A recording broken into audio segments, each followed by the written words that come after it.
Political party से associated है। 2022 में उनकी माँ ने विधानसभा का चुनाव लड़ा हुआ है उन्नाव से। ये सब चीजें वो नहीं बताएंगे क्योंकि वो सब चीजें उनके नैरेटिव को सूट नहीं करता।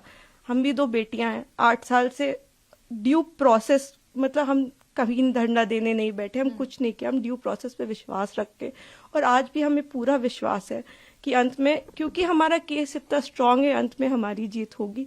लेकिन 8 साल हो गए। मैं आपसे हाथ जोड़ के विनती करती हूँ कि प्लीज एक बार मेरिट्स पे हमारा केस सुन लिया जाए। हम कोई दरिंदे नहीं है, हम भी नॉर्मल परिवार हैं, और वो हमें कुछ भी पावरफुल बोल ले या कुछ भी कह ले, असल बात तो यही है ना कि 8 साल से इतने सबूत होने के बावजूद वो जेल में बंद है क्योंकि एक बार आपने ऐसा झूठा इल्जाम उन पे लगा दिया। इस केस में इन्होंने स्टेटमेंट्स तो अपने बहुत सारे बदले ही हैं, जो कि आप अगर मुझसे कहेंगे तो मैं आपको डिटेल में प्रोवाइड कर दूंगी। इन्होंने समय 3 बार बदला है। पहले इन्होंने कहा कि दोपहर को 2 बजे कुलदीप सिंह सेंगर ने मेरे साथ रेप किया। उसके बाद इन्होंने कहा नहीं दोपहर के 2 नहीं बज रहे थे, शाम के 6 बज रहे थे। फिर इन्होंने चेंज किया, कहा नहीं ये नहीं हो रहा था, शाम के 8:30 बज रहे थे।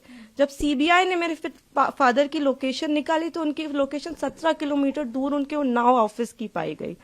सीबीआई ने दूसरे केस में सीबीआई ने जानबूझ के हमें चार्जशीट किया, और उसके बाद जब दूसरे केस में चार्जशीट लगाई तो हमें पता लगा कि हमने जब वो सीडीआर देखे तो हमें पता लगा कि ये तो उस वक्त पे फोन पे बात कर रही थी। तो सीबीआई ने भी जानबूझ के, आई डोंट नो किस प्रेशर में आके, सारे इंस्टीट्यूशंस, लेकिन सीबीआई ने प्रेशर में आके हम पे इनके कहने पे चार्जशीट लगाई। मैं देखिए किसी पे इल्जाम नहीं लगा रही, मैं बस ये कह रही हूँ कि अभी भी ये सारे तथ्य हमारी अपील में मौजूद है। हमारे पास इनका एक रिकॉर्ड है।